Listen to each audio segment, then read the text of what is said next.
Broadcasting from the Any Hour Services podcast studios, I'm your host, Mike Wilson, and on this episode of In the House, we're actually starting a new series called Who's in the House? Stick around.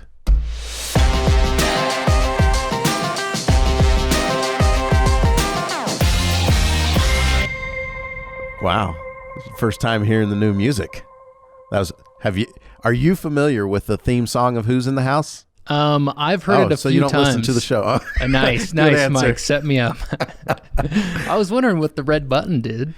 Yeah, so that early on when we first started doing the podcast, I would get through my little intro, and then I knew that there was going to be music there, and it just felt better for me to like make a pause, but it didn't feel good for any of the other guests because it was silent, and I would just sit there and like kind of dance in my head or go dun dun bump dun dun cha. And do a little jig. Yeah, and so that's what I would do to fill the gap there. But now, so we introduced the button, and it seems to work because everybody can kind of listen and hear what's going on. Okay. Now, whether that particular music will stick around or not, I don't know, because Austin might change it. I thought it was great. I did too. I thought it went really well.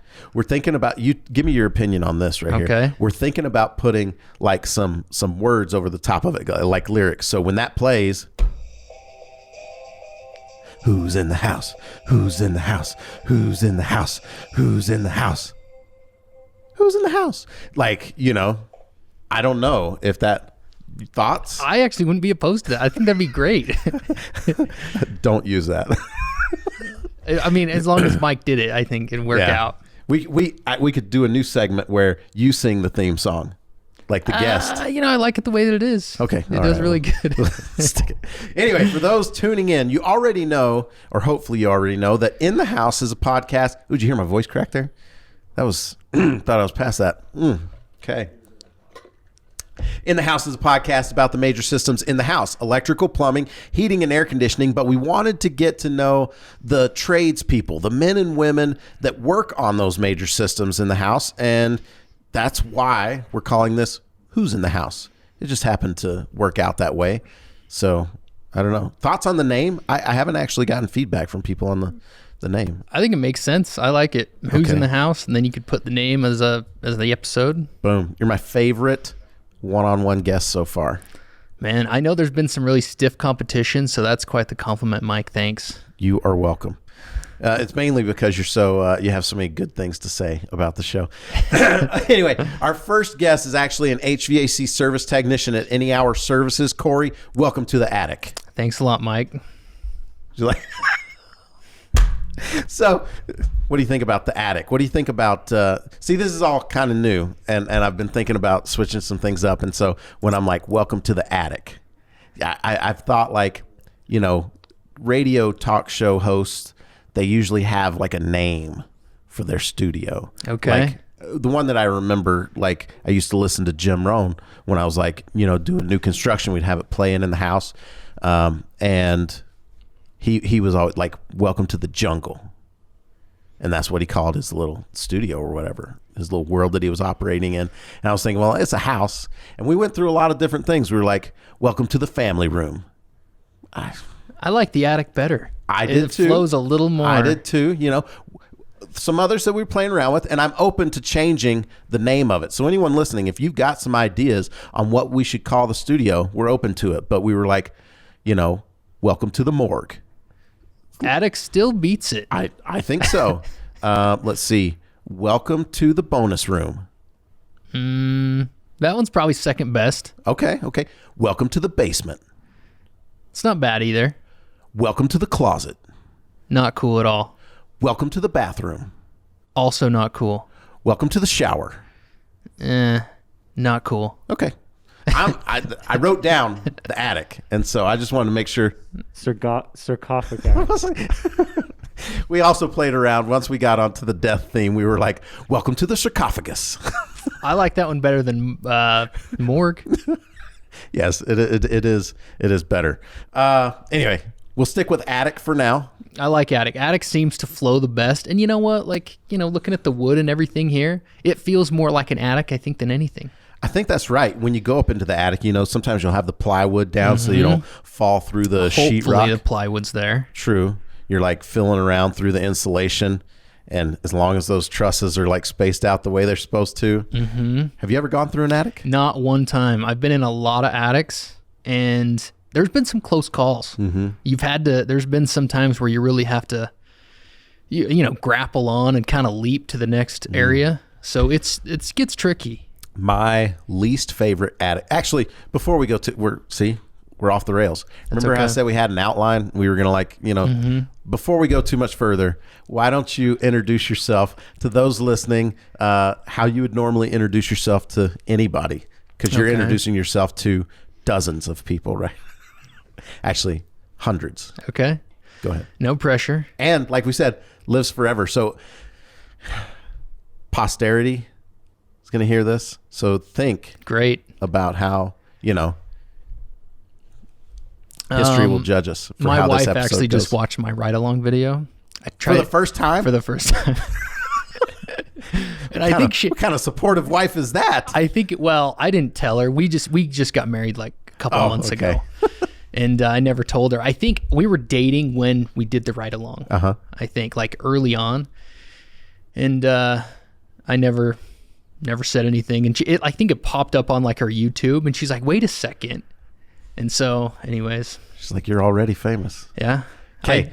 Name, like give so that people know who we're talking about. Okay. So my name's Corry Thoman. I've been at Any Hour for almost 3 years in April. Nice. And it's been great. That's pretty much it. I mean, I'm 34 years old. Okay. I got blue eyes. It's true. That's it. See, if this is a podcast for a lot of people listening, there's a video version if you're watching. Cool. Thanks. But not everyone on the podcast can really appreciate the blueness of your eyes. I feel it's just, you know, knowing the eyes gives you a little more in depth of who you're talking to. You know, there are those people that like, they have blue eyes, but the light has to be hitting it just right in order for it to be blue. And I mean, maybe it's the light here in the attic, but attics are notoriously bad for the lighting.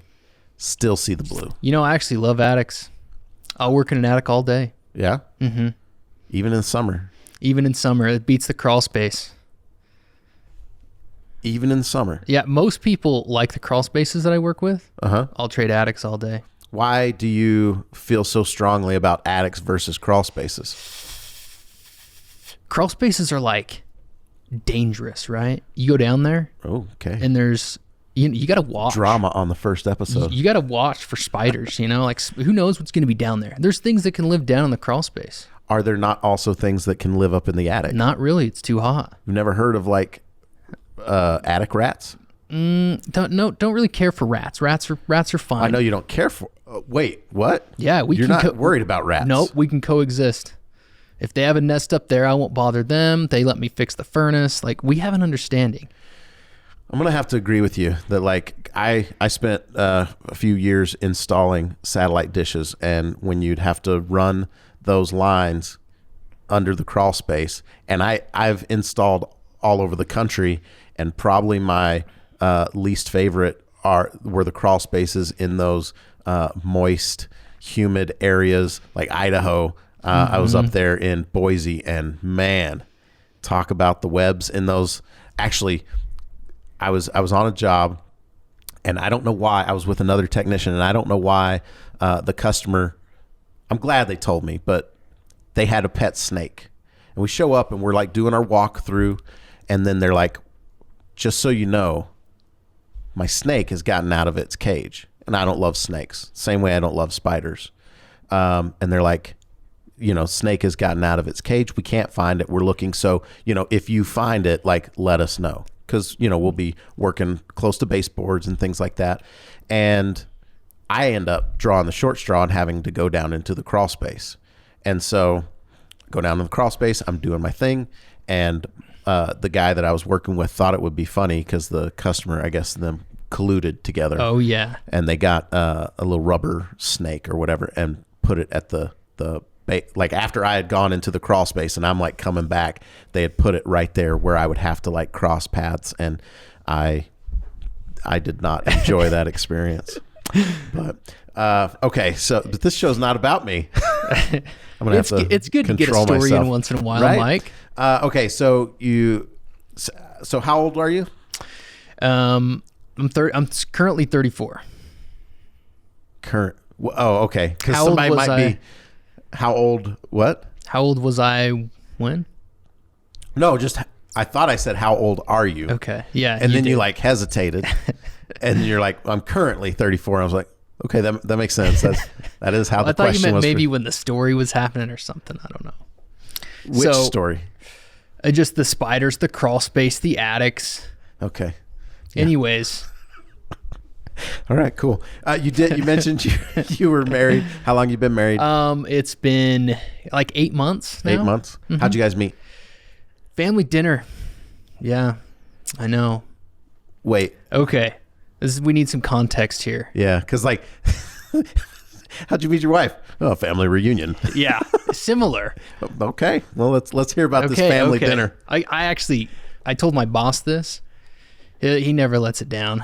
So Which are you talking about, Richard? Yeah, Richard. Oh, okay. Richard, my head boss, my direct head boss. He's actually on In the House whenever we do those HVAC episodes, all the ones that you've watched. I mean, I know you know that. I don't know if that shows the true colors of the boss. Well, yes, we do have conversations before, like, hey, let's keep this podcast friendly. Anyway, all right. So you told Richard this story and you haven't lived it down. Yeah. I would also like to not let you live this down. Great. So share this story and everyone else. Let's listening. let everyone know. That's right.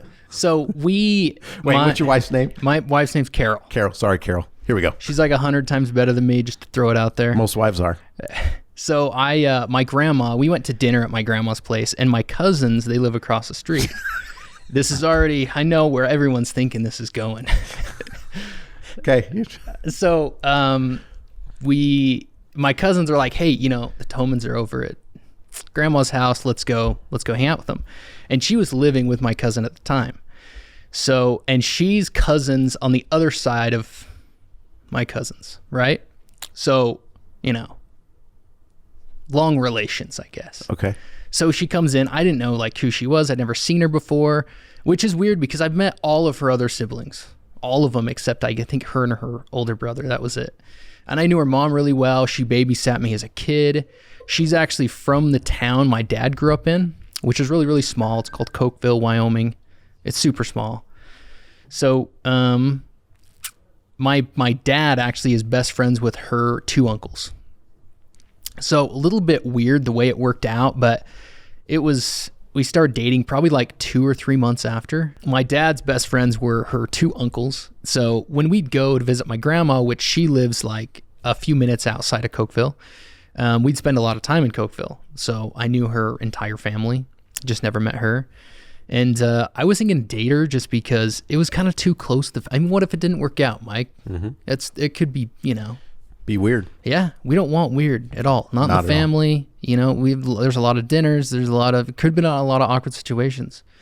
But this was the first time you had met her, so the chances of you meeting her again, I'm sure both of you would be like, this is weird. I don't think I'm going to go to this one. So we could have played the avoid game. Okay, could have. And you don't strike me as an avoider. I'm pretty good at it, Mike, despite what you think. Yeah. Ooh, a tricky avoider. One of my many talents. Okay, let's go. So, I waited like months, and she would have her cousins invite me to stuff, which, I didn't spend a lot of time with those cousins, more because I'm antisocial, I think, than anything.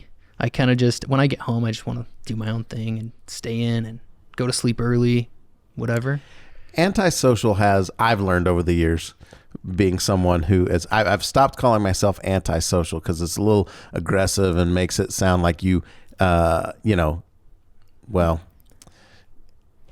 introvert is the word that I go with nowadays because it's a little more gentle. It makes it sound like I can stand being around people if I have to, but my default mode is to I turn inward. I don't need a lot of people to be satisfied. I'm not a social butterfly. Would you consider yourself an introvert, Mike? 100%. Are you kidding me? No, I'm not kidding. You're one of the most outgoing guys I think I've met here at Any Hour. That's because you see Mark Wilson. Let me tell you a little story about Mark Wilson. Okay.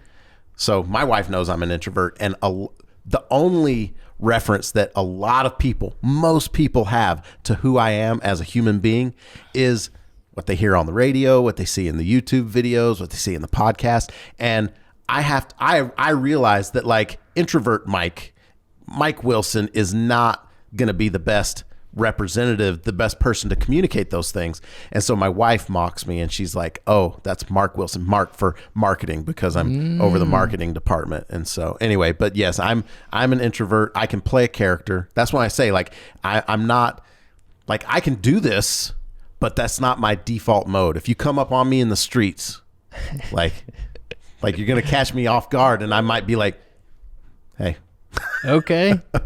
So anyway, so yes, I'm super introverted. So that's why I can like relate so much to like when you're like, I'm antisocial and like anyway, again, not the Mike show, but I get it. And so would you say introvert is like? I think that's exactly, because when I'm around people, a lot of times I enjoy it. I enjoy meeting people. I enjoy like working with the HVAC team.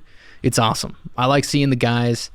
I like hearing stories, things like that. But usually when I get home and people are like, hey, do you want to go out and like do this? I'm like, nope. I'm good. Yeah, I'm cool here. And a lot of people think like I don't want to see them. That's not the case. Like they're actually great guys. It's just nice to, you have the time, just kind of relax, not have to worry about things. That's what I really enjoy. So let me ask you this as an introvert, because I've felt this way when I was, doing service calls and like interacting with people at homes. I liked going into a house for a couple hours and like being able to, some people think like, oh, you just turn it on the charm, but like, no, I'm a nice person. It's just that like my relax isn't like, naturally outgoing. And so I would like going in and visiting with the customers, helping them out. And it was like, I was able to go in and scratch a little bit of the social itch without having because for me as an introvert, what I don't love is the weight of more and more relationships, because when I end up with a relationship, there's so much like emotional pressure that like, they're like, oh man, Mike's such a nice guy. And then they start texting and then they start calling and then they start this. And like, when I'm like radio silence, it's like, oh, he's not a nice guy. Yeah. They say I would say other things if we weren't on the air, but you get what I'm saying? And so like, I can come across as a bit of a jerk, but I'm not a jerk. I just like don't have a whole lot of extra emotional bandwidth that I dole out to all of these people. Cause I do take, relationships seriously. Like I want to be able to like help people, but anyway, so I find myself keeping at a distance. And what I was going to say is like being on the service calls, being able to go in and like have an intense, couple hour engagement with a customer that was positive and things. But I felt like when I left, there wasn't still this like big emotional burden of like, oh, I've got a new best friend. Right. Let me snag your number. Right. So anyway, do you kind of find yourself feeling that way? Or? Yeah, it's like exactly. I mean, I enjoy it when I'm there. I enjoy getting to know them. Like people are really interesting. I want to find out what they do for work, how that goes. Cause people, especially when you meet someone who's good at, their career, it's interesting to talk to them. Like it's genuinely awesome. And you usually will build a pretty good relationship being in someone's home. Yeah. But when I leave, unless they have a problem, hopefully they don't have to see me again, coming to their house and fixing their stuff. Hopefully they don't have to deal with that again. But usually once I leave, that's kind of it for the relationship. But if I go back, it's like, hey, like I remember them. They're very memorable. For sure. It's like, hey, you remember me? And we still rekindle that friendship that we kind of forged the first time. Yeah. My wife is the opposite of me. And I feel like sometimes as an introvert, I get shamed by people that are like really social because they don't get it. Like that makes no sense to me. This is how I operate. And then all of a sudden I get labeled as like, oh, you're just weird as a person. Like, and you're cold. Not everyone's like that. Everyone else is like this. And so like to come across other people. So like for a long time, I felt like, oh, well, I'm just weird. Turns out I'm not weird. It's just introverts aren't meeting each other because they don't want to. I can totally relate to all of that. So, All right, so let's get back to you and your story. Married, how long? Remind me. It's been about 8 months. 8 months. So no kids. Well, we got one on the way. She's wanted kids. Like, we got married. That was very, like, I should not have jumped to that conclusion. After that question came out of my mouth, I was like, oh, crap. No, this is great, honestly, because she wanted kids right. We got married, and I was like, whoa. Like, let's take it easy. But again, I'm 34. Like, I'm getting up Clock's there. ticking. Yeah, I got to have some You're kids. an old man. So you can't, like, be in a walker trying to play with your kids. Walker, going to the graduation of their high school. Being in a scooter, like the little, what are those, Zumbi, like, whatever. You know what I'm talking about. I know what you're talking about. What are they called? Planning on to get one here. I want one. You know, the little old people scooters. Did he ever finish how he met his wife? Yeah, it was at the family reunion. When he was introverted. When you didn't end it. We ended up going down introvert. I thought maybe you were distracted by this number right here and just didn't hear his ending. But we'll go back. So Austin has a follow-up question. Okay. Well, how did it end, dude? So they got married. That's how it ended. Yeah, we got everything worked out. It was got great. a baby on the way. So we okay. We're gonna backtrack a little. So I met her. Sorry, everyone listening. We just go all over the place. Sorry, how you end it. So we met at my grandma's place. I wasn't gonna date her for a while, only because really close to the family. And granted, like, her entire uncles, aunts, everything, they know me. They know my family. And for me, as that kind of like introvert, like, it's almost like kind of tough. I like the less people know, kind of the better, because I just feel like the relationship is still whatever you guys make it without any outside influence. Anyway, so I didn't want to jeopardize a lot of that stuff. But then we hung out for probably like 2 months, like here and there. And I think she was getting a little frustrated because I was pretty aloof. Mm-hmm.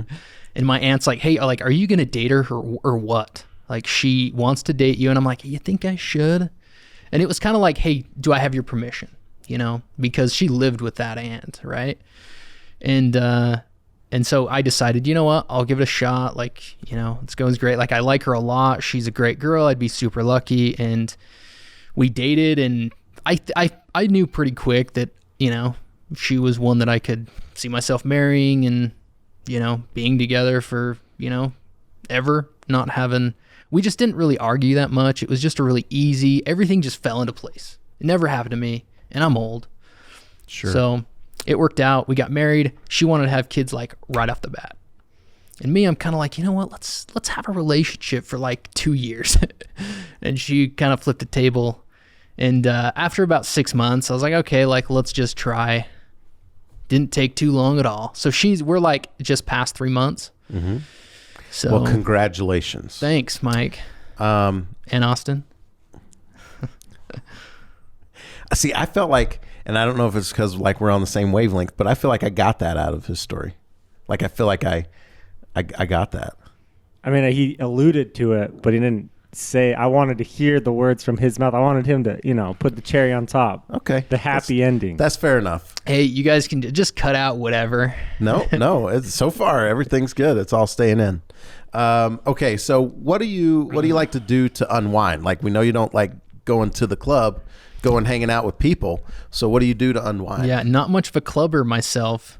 But I don't know. Like, I'm pretty content just relaxing, doing anything. And, you know, I think of when I'm at work, work is really great. Like, you know, but when running to like 7, 8 o'clock every night kind of burns me out. But sometimes I get home and I was like, wow, I'm not doing anything. I totally could have ran another 2 calls. But it's just nice to get home and just... Dispatch is going to be listening to this. I was just kidding. They're going to remind you. There's no extra. If I were dispatch, I'd be like, hey, Corey, yeah, I remember on your episode, you said that you're not doing anything. Yeah, hopefully that. I know that's probably going to happen too. You text me when it does. Yeah, but I'll get home and it'll be just, look, I'm not doing anything. I'm watching a show that I don't even know what I'm watching half the time. Like, I just watch whatever the wife wants to most of the time. Mm-hmm. Every once in a while I'll pick something. But it's just nice to just relax, have some dinner. Mm-hmm. Dinner is always a good time. Mm. And then, you know, I'm okay falling asleep at 9 o'clock, you know, yeah. or staying up with the wife and doing something, watching another show, or really, I just don't do anything. Sure. But it's the time I look forward to every day. Yeah. Get to kind of decompress. Yeah. The day kind of melts away. Prep for the calls, the customers, everything the next day. Yep. I mean, there's some things that at the end of the day, I'm like, okay, glad we got through that, figuring it out, troubleshooting, fixing it. And then next day is going to be a whole nother ball game. So it's nice to kind of mentally prepare and reset. So what do you do for fun? Or is your unwinding what you consider fun? Or do you kind of separate those two things? So I used to be very, almost like aggressively active. I would want to be doing something all the time. Now, I don't know if it's old age or what it is, but like decompressing is like when someone's like, hey, you going to go on vacation? It's like, yes, we're going to go travel. We're going to do this. Like, gosh, it's like not even a break from work.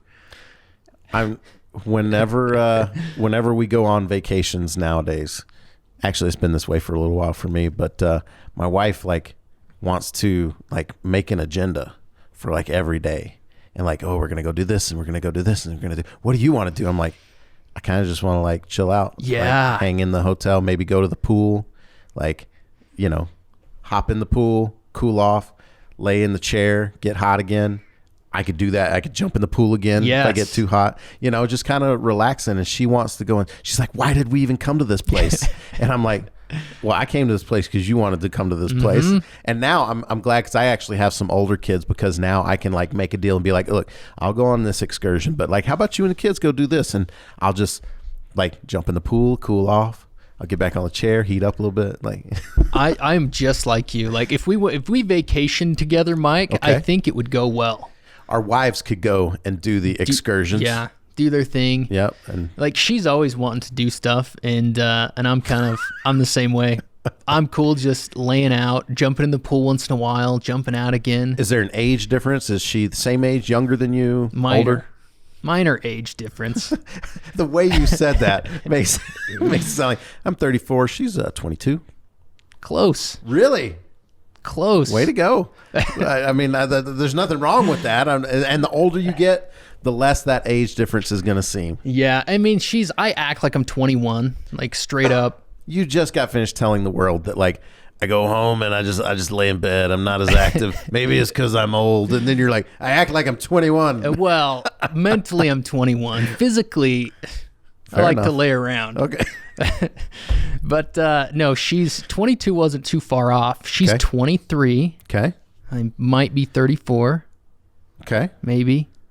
Hey, we're going to get to a segment later on the show. It says, don't judge me. And no judgment here. Okay. That's the beauty of like people. There's so much diversity. And that's one of the things I'm going to really enjoy about this show is like getting to know all the little nuances of people. And I think that people like to know. And this is a really safe, this is the best way for an introvert to be introduced to everyone.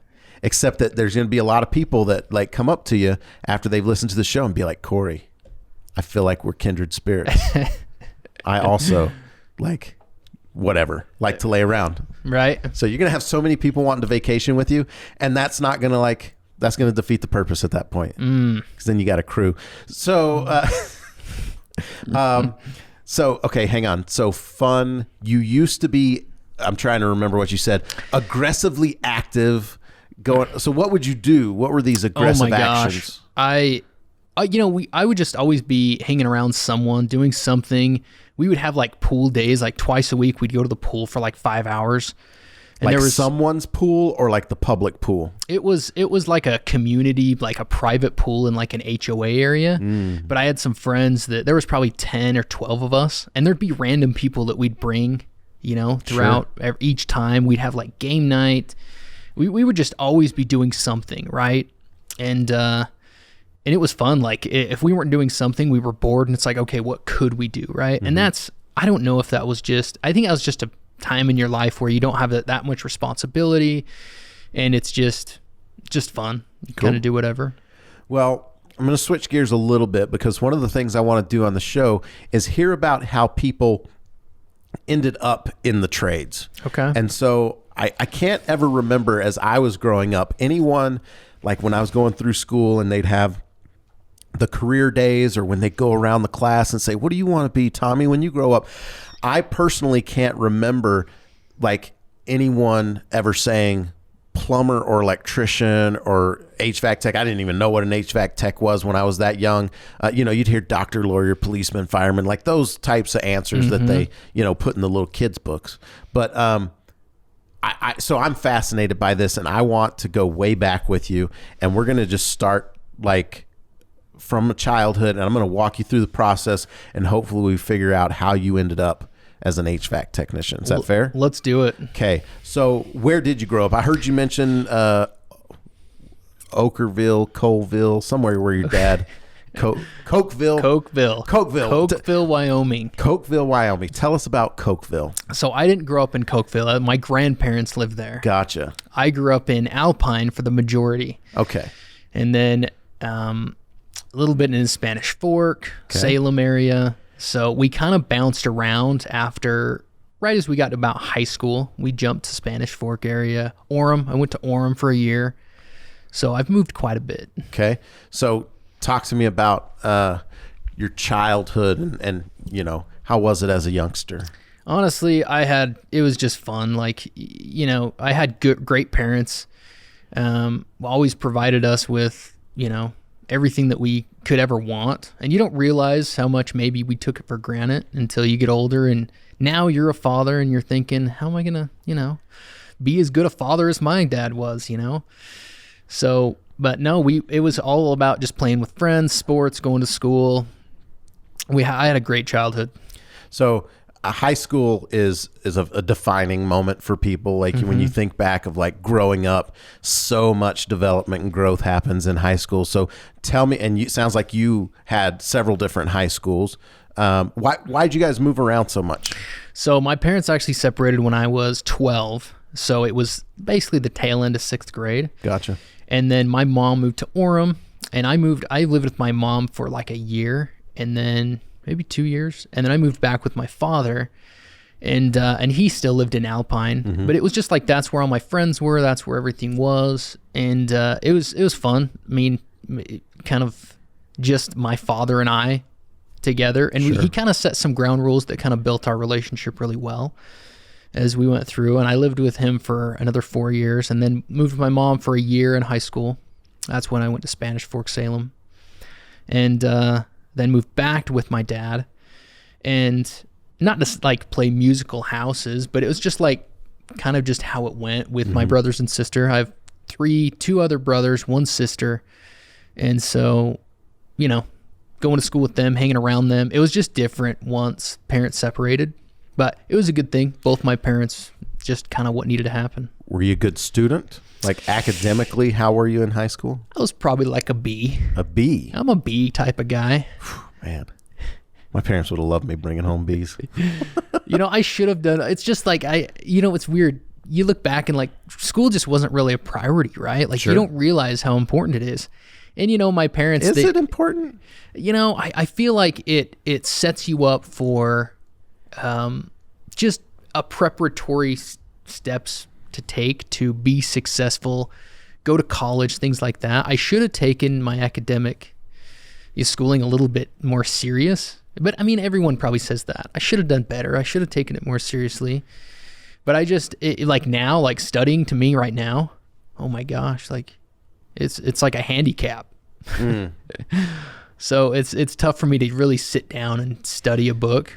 So you wish you would have like developed those skills when you were in that time to develop it. Like I was a B because I wouldn't study. I wouldn't do homework. Like if something was due, it's like I'd get to class and be like, well, I got 5 minutes to do this before I got to turn it in. Unless it was a big project, obviously I had to take care of those.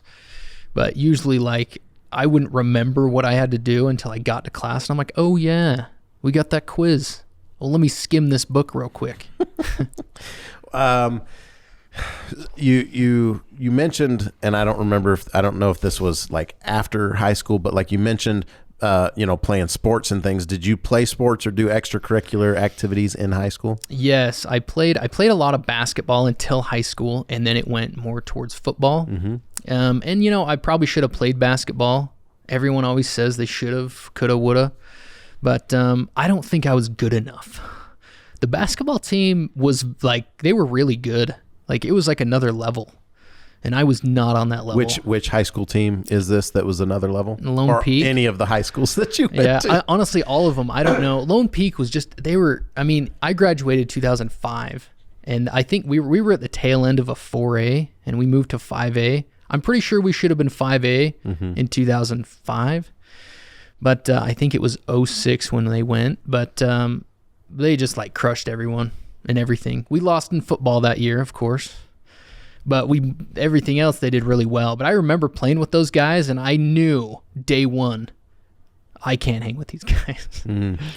It's funny that you mentioned basketball, because looking at me now, you wouldn't think that I could play basketball. And looking at me back then, you would think I couldn't play basketball either. But in my head, man, I was so good. I was so good too. I was right on the verge. I went back and I read an old journal, and I literally said, like, as part of my plans for my life, was like, it ended with, and play in the NBA.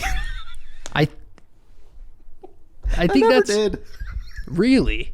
There are no trading cards out there with Mike Wilson Yeah, doing a layup or dunking on somebody. I came to it pretty early that NBA wasn't in my future. No, I was delusional for a long time. I think a lot of kids, though, I mean, that's just kind of the way you go. I mean, it's going back to career day. Hey, I want to be an astronaut. I want to do this. I want to, and when you're that young, it's still a possibility. Sure. You can do it if you want. Yeah, some people can. It's not for everyone. I don't think it was in the cards for me ever. Well, let's talk about career day. Not career day specifically, but when you were in high school, what did you see yourself being when you grew up? A jet fighter pilot. Nice. Like a hero. Yeah. I like that. Why what turned you on to being a Top Gun, wasn't it? Oh, no, wait. Top Gun's maybe a little too old for Top Gun. Nope. I'm old. Okay. Top Gun was, geez, when I was in grade school, like I could watch that every day. Oh, man. Me and the friends, we would talk about it, and it was, but then you go to Ogden and you see those jets. Oh, yeah. And you're like, this is my calling. This is what I should do. So true. I'm so geeked for like the new Top Gun to come out. The movie. I'm pretty hyped, but a lot of times when they make the sequels, it's like worse and they don't do it justice. So I'm crossing my fingers. As long as they've got some good like aerial dogfighting and like I am, when it comes to movies and things, I am just like, I'm not too judgmental. Like I'm just going to get lost in this. Yeah. I don't have like an entertainology podcast where I'm like having to analyze these things right on a really deep level. I'm like that actually. Like I'm going to start taking that more of an approach, because when there's pressure on the line, like for example, okay, I just digress a little. Beauty and the Beast. Beauty and the Beast, hands down, my favorite animated movie by far. Okay. I won't watch the new one because I'm afraid. You're afraid. I'm afraid. Because I'm going to analyze it so much, because the other one was just so perfect the way it was set up. The new one with Emma Watson, I just can't. I started it one time, got about a minute in, and I was like, started having panic attacks. Yeah, sweats. That's right. Like I can't do it, babe. I had to jet. Finish it without me. And people always talk about it. I'm like, no, it wasn't good. Well, your favorite song from Beauty and the Beast? The beginning, of course, the intro, where it starts off like before they like actually go through the thing and they're showing the castle. I can't remember exactly. How's that song go? Nice. You're going to get me to... Not going to happen, Mike. No, it's just like instrumental. There's no lyrics to it. So you could hum it if you needed to. No, you couldn't do it. Do you walk around whistling it? Occasionally. Okay, let me hear a couple whistles. I knew this was going to come. I'll whistle it with you. You're not going to bait me into this, Mike. No, I'll whistle it with you once you I need to like be, I'm really good with music. I just need to be reminded of how it goes. So like, how does it start? I'll tell you. Because all I'm remembering is like her little song going through the here, there goes the baker with the bread like all. So like, but I don't remember how. But wait, isn't that the opening song? She's like going through the village? It is, but that's right as it starts. Before, there's like this intro story that talks about the witch and the beast and all that stuff. And it's not really animated. It's more like pixels, right? And they do it through the stained glass window. Yep. I've seen this like 400 times. Yeah, you have. Yeah. But it will... So what's the? I still can't picture the music. I bet because like when you talk about the stained glass and stuff, right. I'm envisioning like kind of dark music and then the lady's voice coming over the top being like, there was this and this happened and like that's pretty much it, Mike. I think we covered it. Nice job. But you said your favorite song is the intro song. Like I don't remember, like it's got to be catchier than that. Like it's pretty good. I gotta say it's one of the better song. It's really short though, which is lame. And I tried to like find like a long version of it so I could, repeat it in the car as I'm going to my HVAC calls. That's dedication. I'm dedicated. Wow. I'm a Beauty and the Beast fan to the core. So do you just like music? Like, are you a fan of like any type of musical movies or musical theater, Broadway? To a point. Okay. I can always appreciate good, someone with a great voice, even if it's not really my style of music. When I see someone sing that can really sing, like I'm impressed. I don't even care what they're singing. It's just impressive to see what people can do. So as a 17-year-old going to see Beauty and the Beast for the first time, your friends making fun of you, like what? I'm just suckers. They don't have any idea. No, but how old were you? Do you remember how old you were when I think I was pretty young. I want to say I don't think we saw it in theaters. I think it was one of those like we had the VHS from like day one. Gotcha. And it was okay. When I was younger, here we go. I thought Belle was the cutest lady ever. Oh man. Yeah. There it is. Yeah. That was the hook originally. I was like, man, okay. She is so cute. Okay. And cute's the right word, okay? There's different. I got you. I got you. So, I thought Ariel was cute. She doesn't got anything on Belle, sorry. Look. Don't judge me. Okay. I'm fair enough. I mean, I all the Disney princesses look pretty much the same anyway. Like they just big eyes and big poofy hair. Like anyway, all right. So, what have you thought about this? Like, what was your emotional attachment to Beauty and the Beast? It's the storyline's just so good. The way they set it up. He starts off this terrible person, and by the end, he's willing to sacrifice like everything for almost like selfless. Mm-hmm. I think that was my favorite part about it. And the way they set it up was just really, really well done. Disney, some of the older Disney movies, they did a fantastic job. And from everything to the music, but just the way that one's set up really got me as like a young kid understanding the story, and I caught it pretty early, and that's why I always thought like this one's just like it couldn't have been better, and I've always thought that. Okay, well, we were talking about how you got into the trades, and we ended up on Beauty and the Beast. So like in growing up, we talked about your childhood. You weren't you were a B student. Mm-hmm. You did sports basketball. I'm walking myself back through how we took that U-turn onto Beauty and the Beast. So basketball, we talked about being delusional. Anyway, okay. So, career day. Career day. I don't know how we ended up on Beauty and the Beast. A lot of different careers. We can go any way we want, Mike. That's how we did it. The jet fighter pilot. I was geeked for the new movie, and you didn't like Beauty. Okay, boom, there it is. I'm back with you. Okay, so, but I am still excited to see Top Gun. Okay, jet fighter pilot. Why? Hero, like you said that, but like just like going fast, like it'd be so fun, And I actually did an HVAC job for one of the guys who flies the pilots or the jets in Ogden. He has to do it, I think, like twice or three times a month because he's on like to do it. Yeah, I know. But he flies for Delta. I think it was Delta or Southwest. He flies for one of them. I think it was Delta. But I asked him. I said, "Hey, like, what's the difference between flying, these Delta, commercial airlines versus a jet?" And he's like, "Basically, it's like a sports car. You drive a minivan most of the time, but every once in a while, I get to jump into this, Corvette and just race around." I'm like, gosh, I missed my calling. Like what? Okay. So you wanted to be a jet fighter pilot. You're not a jet fighter pilot. I'm not. So talk to me about what was the next step? So you get done with high school. Did you go to college? I did a little bit of college, and it was really hard. Like I was telling you before, like studying in college, you got to study. You go to school for 4 hours, you got to study for 8.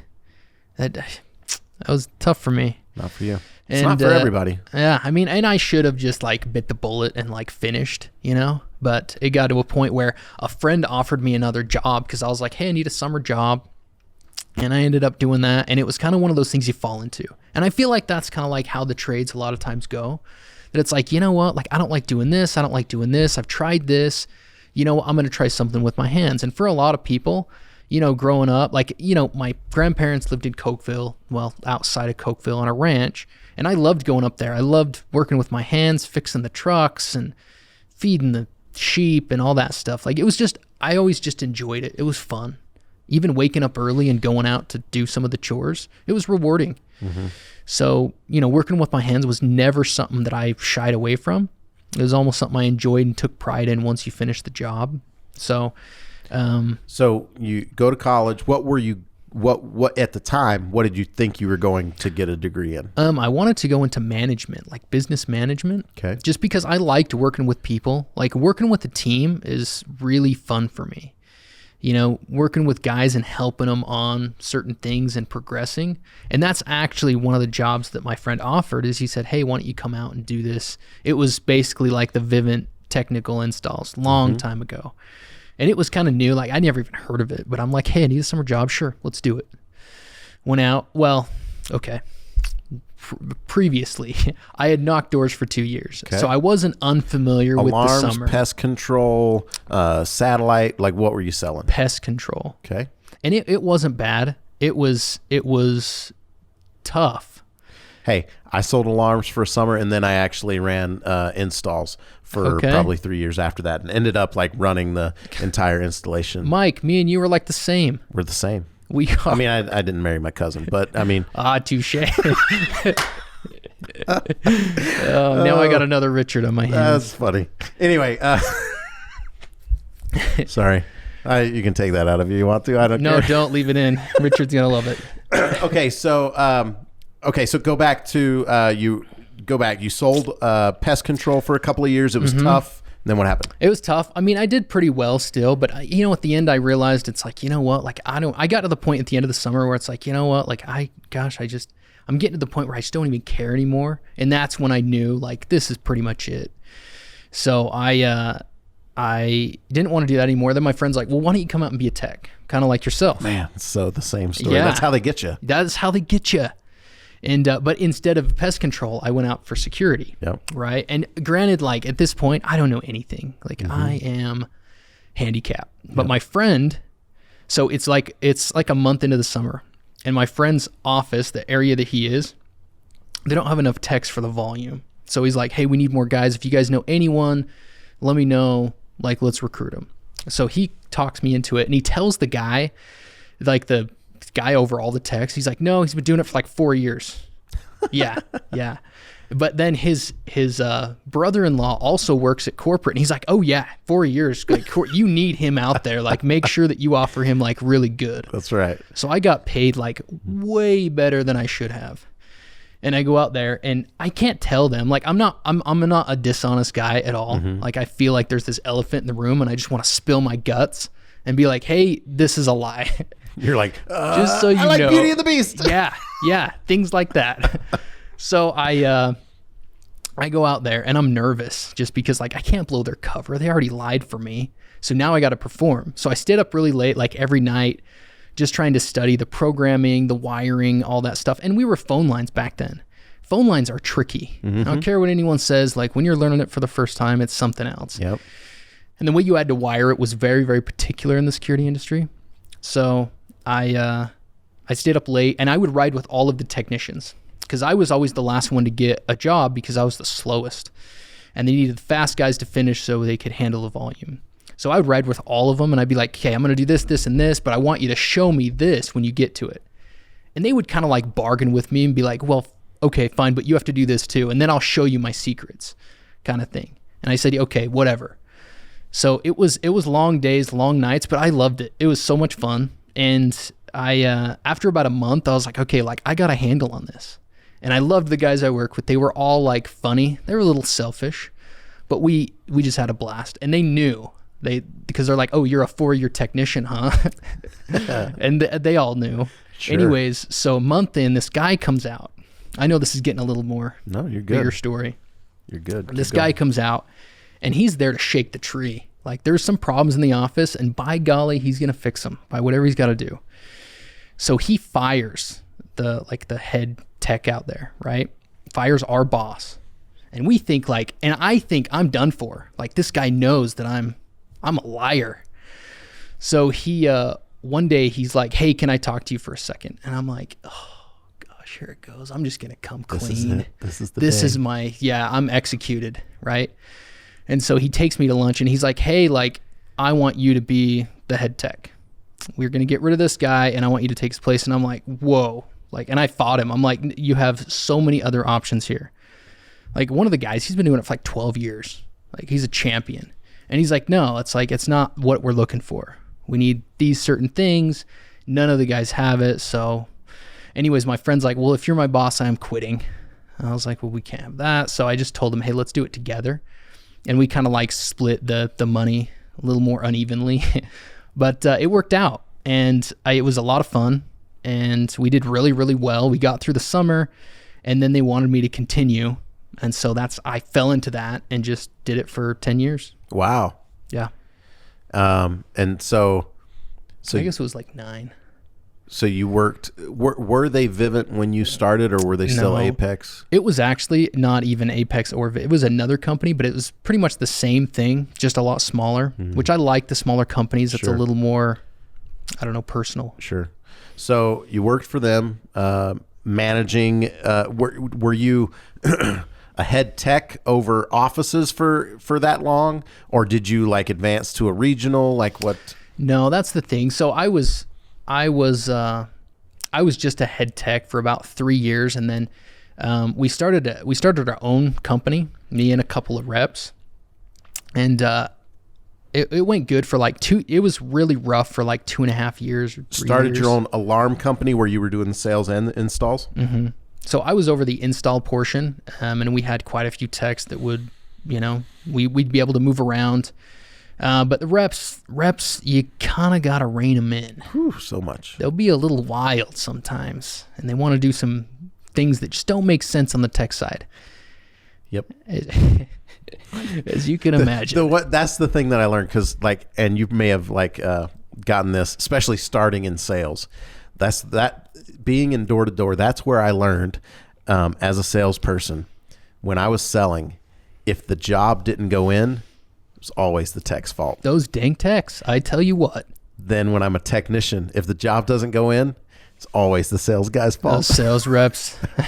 That tension back and forth. Yeah, that's exactly how it goes. And they were always at each other's throats, right? Yep. And I'm this middleman, but at the end, we were able to make some sense of it, but still some of the calls and the decisions that the, my I don't know, coworkers, partners in crime, what they would make. And I'm thinking, they wanted, after the first year, they wanted to buy everyone cruises and do it. And I was like, no, we got to put money back into the company. We can't do this. Anyways, they made some pretty rough decisions that I just couldn't back. Mm-hmm. I didn't like how they treated even the reps, let alone the techs, my techs that I'm fighting for. And so I just had to say, hey, I'm out. You guys can just have it all. And we did pretty well after about the second year. And we all took a pay cut to get it up and running. Mm-hmm. But it just didn't make sense. Customers weren't taken care of. I just can't back that. You can't do an install and think to yourself, this isn't good for you. In a year, there's going to be no warranty. We won't even be in the state probably. And, to be able to get it serviced with how big we are, it's just not feasible.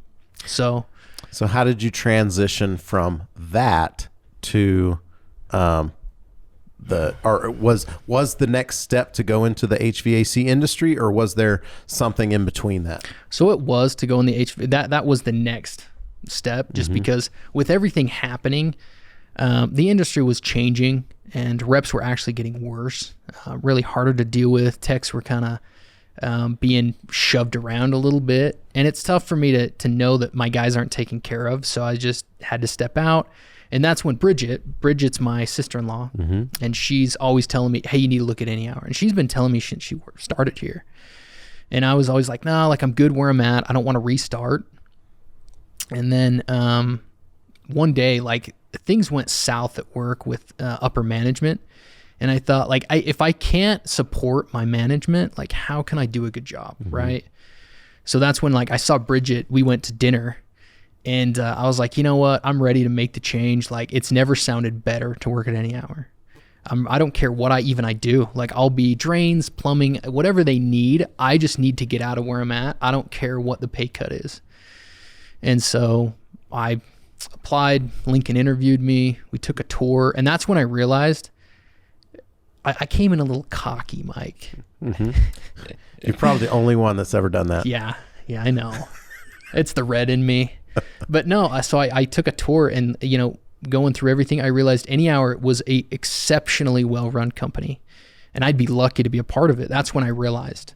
And once I got hired on, I rode with Mark Rich, and at that point, like, you know, and I felt like I've been a tech for 9 years, into people's homes, in and out. You kind of understood a basic understanding of my own service system, but seeing Mark Rich work was humbling, because I realized, like, man, I'm actually not good as I thought with customers. You know, and the service system, learning what Any Hour does for all their customers, it was like eye-opening, but also exciting, because I felt like this is exactly how every customer service place needs to run it. And so I believed in the service system from like day one. You know, the humbling part was a little tough to swallow, because genuinely, not only am I restarting in a new field, but now I have to hone in my skills and get better with customer service. It was like also restarting with that. So, I mean, I did have a leg up as far as coming in totally blind, but still, you know, relearning stuff, getting past my own issues, learning something was tough, but it was best decision. It was a pay cut too. But I mean, I needed to settle down. I couldn't travel anymore. Like, I want a family. I needed to get married.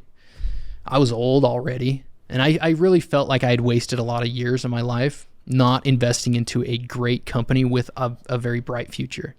So that's the main reason I came to Any Hour.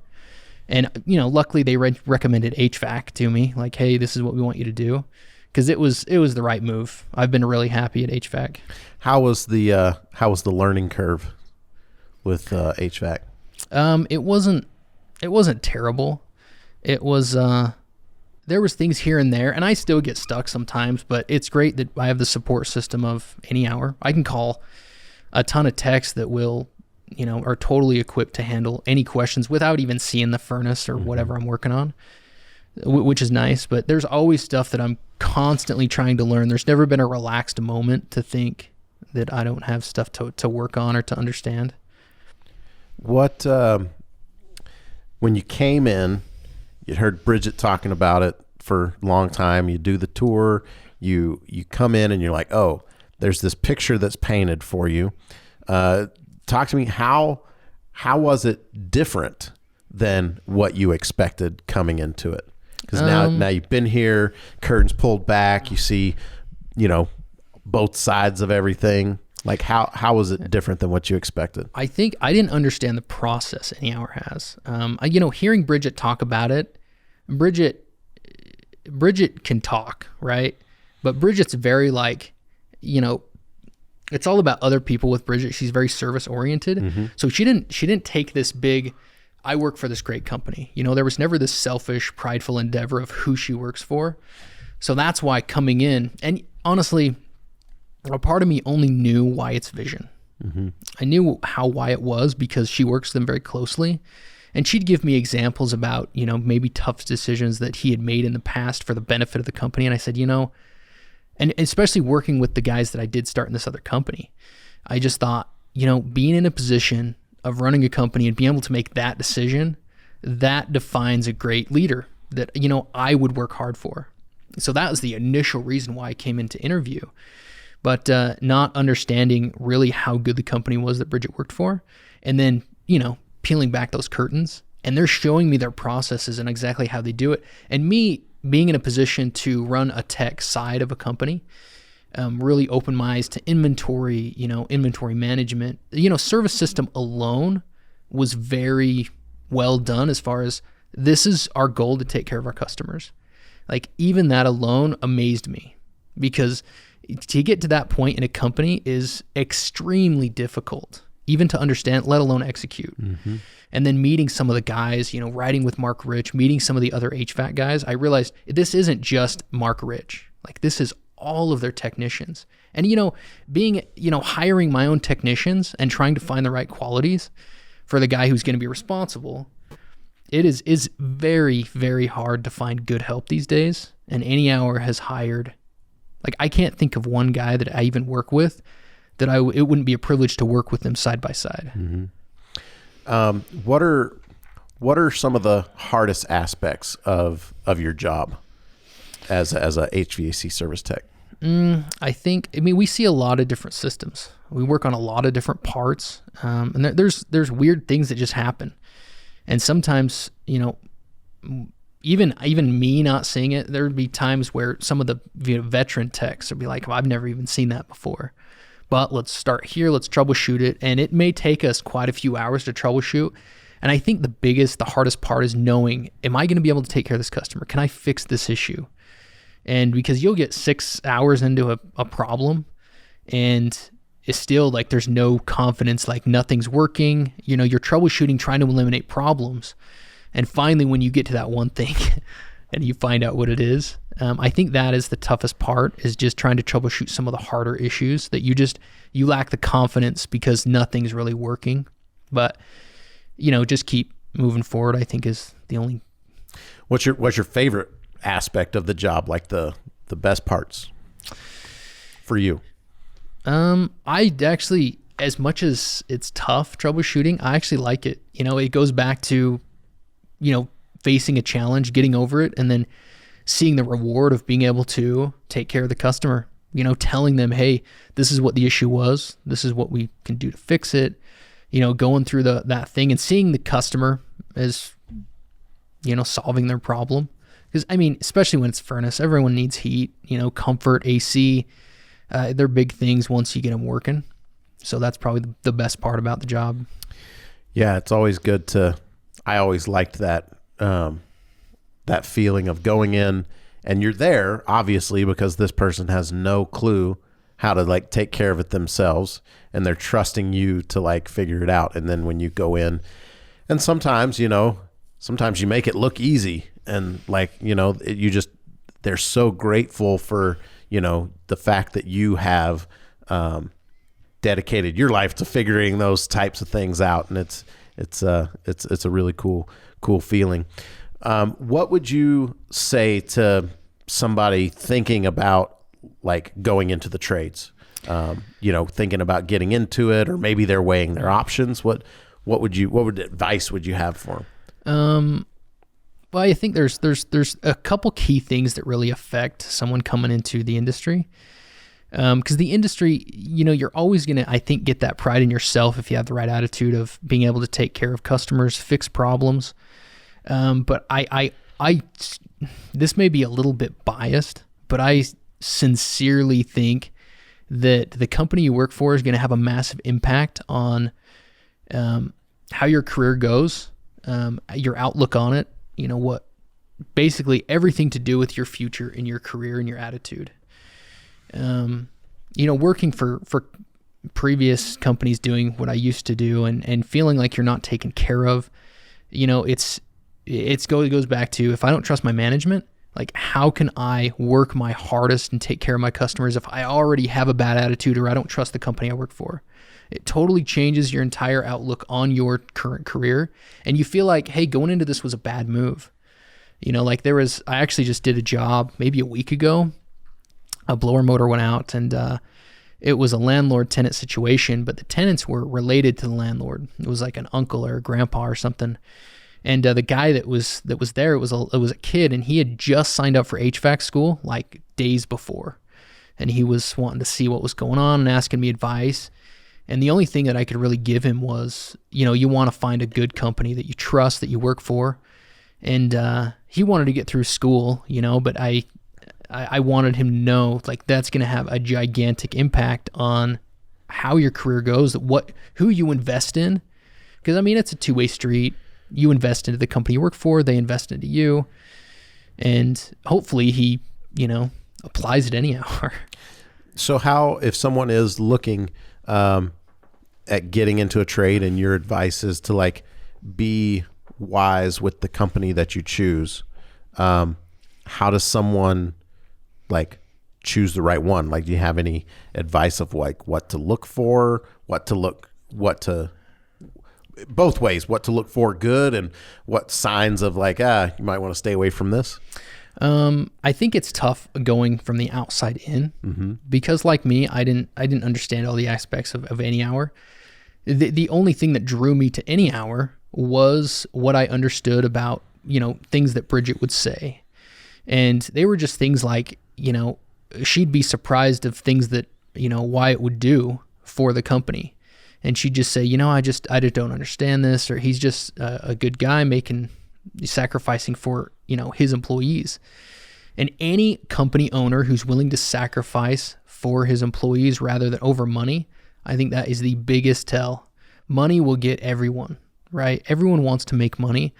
But I feel like, for one, if you go to a company like that values money over anything else, your customers aren't taken care of, right? Because the customer never comes first. It's always the money or the job or whatever. And you need someone as a leader to value their employees, their people. And I'm not saying like any hour is the only company. I'm sure there's a bunch of companies out there. Granted, they are tough to find because they'll always tell you, especially coming from the security industry, recruiters will tell you whatever to get you to come over.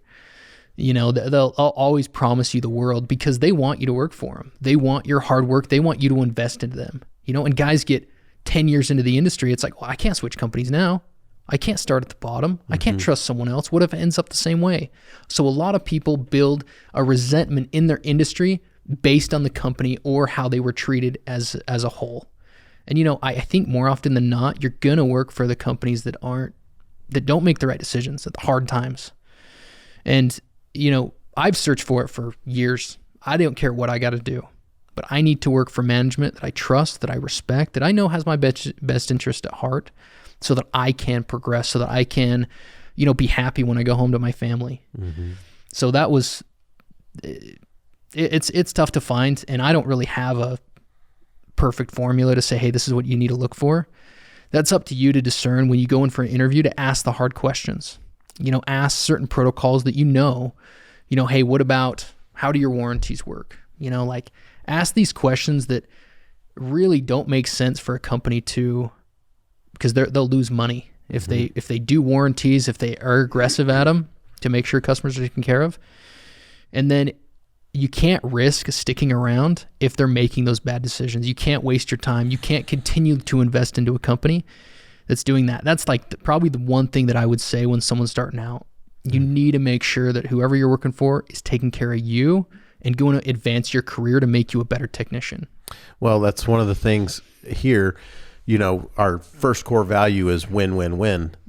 All that you've got the customer that's got to win, the employee's got to win, and the company has to be able to provide those wins and still make profit so that they can reinvest in the business. And so, if those three aren't winning, like it's Brett, our trainer, uses the stool analogy, a three-legged stool. If one of those things aren't working, it's just not a stable foundation. And so yeah, as you were talking, you were like, when you go into the interview, ask the hard questions. I think it would be worth like getting with some guys, some technicians, and be like, what are those questions? Like make a sheet and like put it out there in the world. Like, hey, you want to go interview with a company? Ask these questions and like put the company on the spot and see how they answer them so that you can, have a better.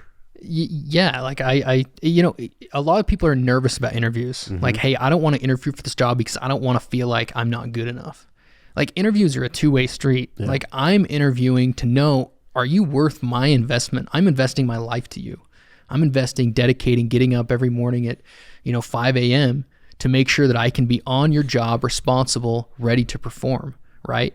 But in turn, these are the things that I need to be able to know that my investment is worth it.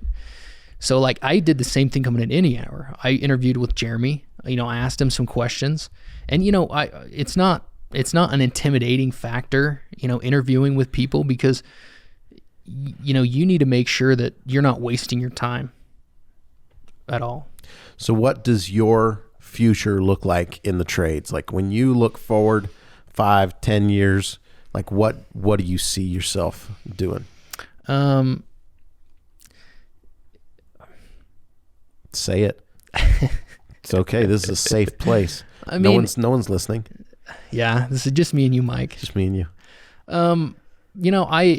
With Any Hour, I don't have a fear that I won't progress in anything. And Any Hour may even offer me things that I don't even have. It's not even on the radar for me. Maybe I don't think I'm good enough. Maybe I don't feel ready, things like that. But if I know that Any Hour is going to make the call to be like, you know what, Corey'd be perfect for this position, or we can promote him to do this thing or take on more responsibility in the HVAC tech world, for Any Hour. Like whatever it is, there's no doubt that for me, Any Hour is going to rapidly progress. Like I look at their history, all of everything's there to promote that. And if you have a company growing like Any Hour, like they're going to need people to step up, to take more responsibility, take a higher role, whatever that is. And I don't really have a plan to say, hey, this is where I want to be in 5 years, but I fully trust Any Hour to know that in 5 years, I'm going to be farther along with Any Hour than any other company. And it's kind of like coming in and I said, hey, I'll do whatever you want. Where do you think I'll do well at?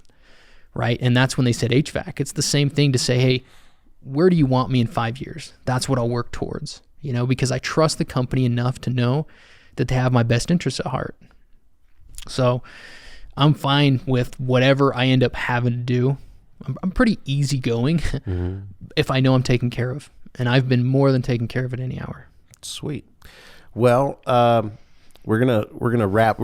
This coming to the end of the show. Had a great conversation.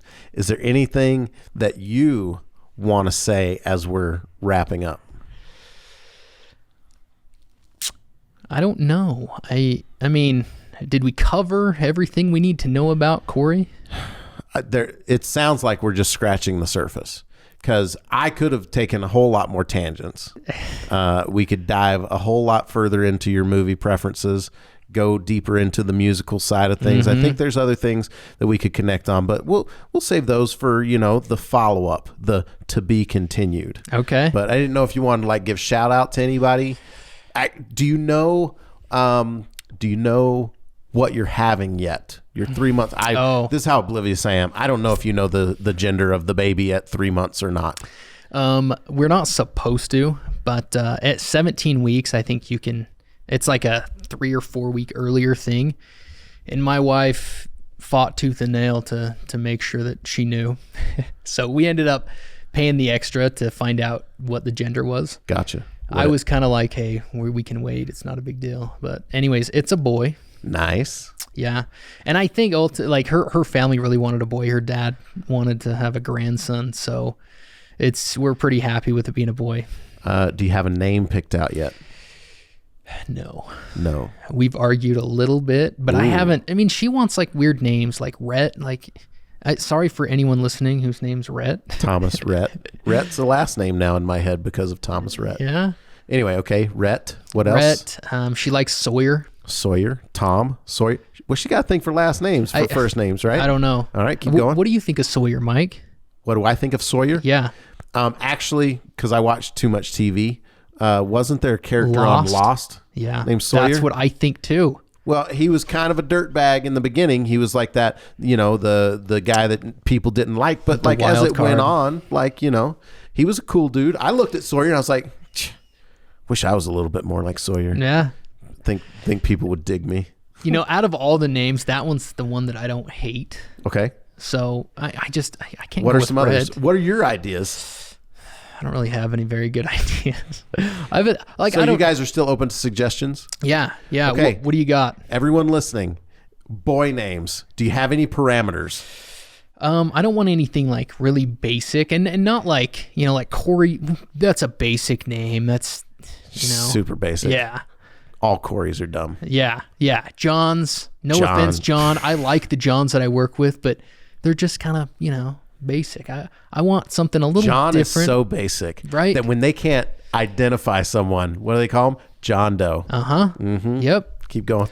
So I don't know. I've brainstormed a lot. Okay. But I can't think of anything that I want to call my son for the next, 70 years. Do you think about, what what are the ways that his name is going to be mocked? I do think of that too. Yeah, I thought of that. I think of growing that. up. So when my wife would throw out names, I'd be like, I'd call him this. Yeah. Be like, I can't have my kid being called that. That's a factor. It is.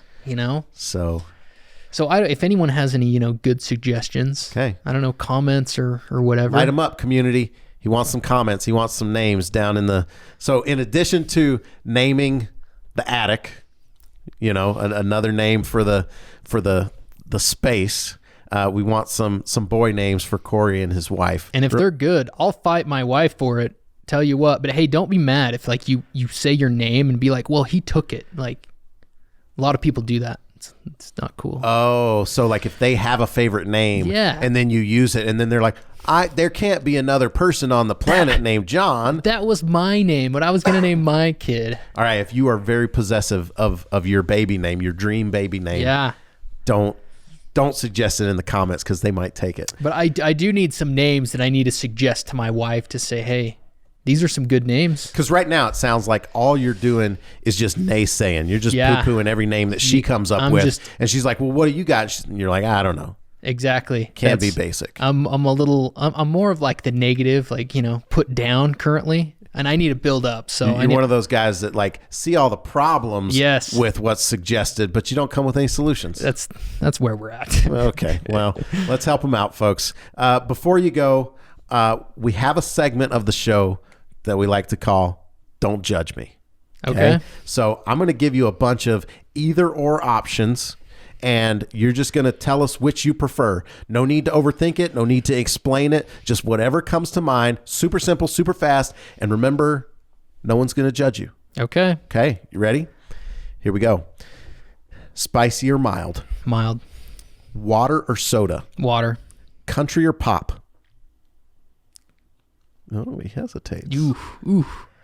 Yeah, probably country. Okay. Cats or dogs? Cats. Summer. That's such a controversial question there. Summer or winter? Summer. Sweet or salty? Sweet. Football or basketball? Basketball. Indoor or outdoor? Outdoor. TV or movies? Movies. Jim and Pam or Dwight and Angela? Dwight and Angela? You hesitated. I didn't hesitate. You're the one that I said Jim and Pam or Dwight and Angela. Dwight and Angela. Oh, that was your answer? Yeah. Oh, gotcha. I thought the way you said it, there was like a Dwight and Angela? Dwight's just too good. Okay, this deserves an explanation. Dwight's just the man. Jim's cool too, but Dwight's just a champion. That's my bad for hesitating. I was thrown off because you were like Dwight and Angela, like you didn't quite know what I was talking about. Right. And okay, sounds good. Okay, so Dwight and Angela, there we go. Bachelor or Bachelorette? Ooh, that's a tough one. Probably Bachelorette. A little more drama with the pride. Yeah. Bath or shower? Shower. Pedicure or manicure? Ooh, pedicure. Flowers or chocolate? Flowers. Pizza or burgers? Pizza. Does pineapple belong on pizzas? Of course it does. There you go. That's you survived the first ever round of Don't Judge Me. That's another thing, people listening, if you want to give us some more either ors that you think would be interesting to hear people comment on. Interesting side note on the Jim, Pamela, Dwight, Angela, if the people were too old and they didn't quite understand the Office reference, I had a Friends reference.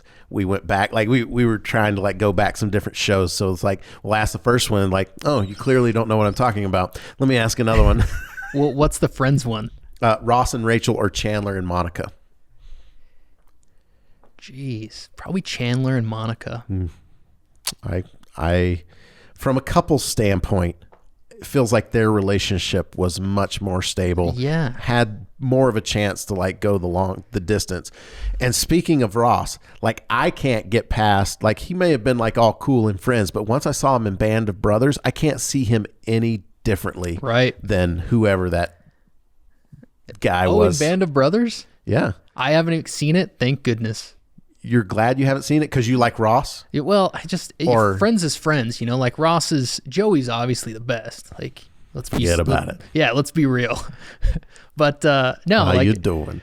I like Friends, so Yeah. I don't want to see it and be like, oh, Band of here's Brothers. the thing. I still like Friends too, and Band of Brothers doesn't ruin Friends, but like, and my wife always says like, oh, he's such a good actor if you can like hate his character. And I'm like, well, I don't think he's that great an actor, but I sure hate him in this. I don't think of anyone from Accomplished. Friends and think like actor. Right. Anyway, all right, too much. That's the show. Corry, thanks for coming in. It's been really good chatting with you. I'm really excited about this series. How'd you think this went? I think it went well. Yeah. It was comfortable. Mike, you do a great job hosting. My pal Austin also did a bang up job. But let's go back for a second.